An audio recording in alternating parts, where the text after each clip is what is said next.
Are you frustrated that the wrong name or email keeps showing up when you log into Adobe Acrobat?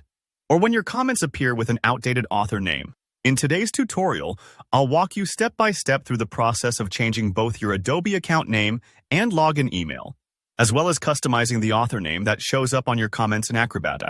By the end of the video, you'll know exactly how to update your information so it reflects who you are now, whether you've rebranded, changed jobs, or just want things more accurate. Let's start by updating your Adobe account name and login email, the info that controls how you sign in, as well as how Adobe refers to you. First, go to your web browser and sign into your Adobe account by heading to account.adobe.com/profile. Once you're logged in, look for the section called Account and Security. If you don't see it right away, just take a moment and double check. You want to make sure you're in the right spot since this area controls your main details. Inside the Account section, you'll find a box labeled Account Information and Access. Now, if you want to change the name displayed on your Adobe account, find where it says Account Name and click Change next to it. This is really useful if you've had a legal name change, or just want a display name that fits you better. Enter your new name. Be as precise as you like, then hit Save. Adobe will update it immediately, and from now on, that's what you'll see on your account dashboard and communications. If you're changing your login email, which Adobe calls your Adobe ID, the process is similar.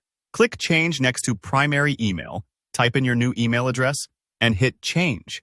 This step is crucial if, for example, you switched from a work email to a personal one, or vice versa. Now, pay close attention. Adobe will send you a verification email at the address you just entered. Head over to your inbox, find that message, and click the verification link.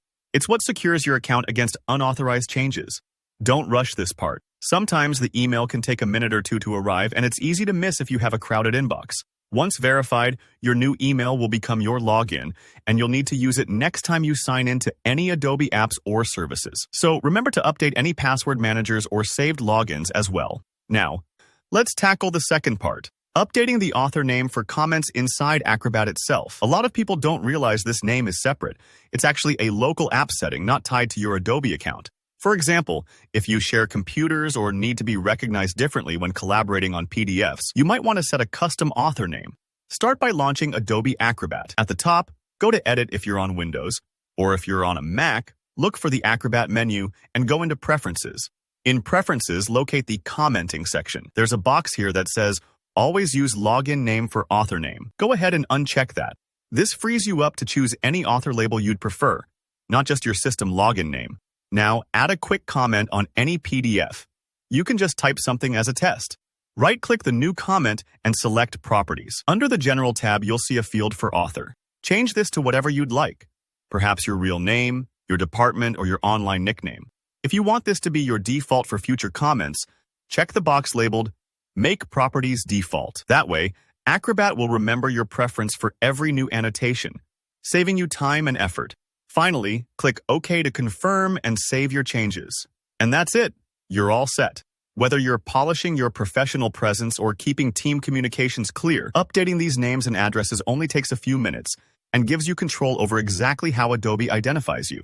If you found this tutorial helpful, please hit the like button and drop a comment if you have any questions or run into any issues. I'm always here to help. Don't forget to subscribe for more easy-to-follow tech tutorials just like this one. Thanks for watching, and I'll see you in the next video.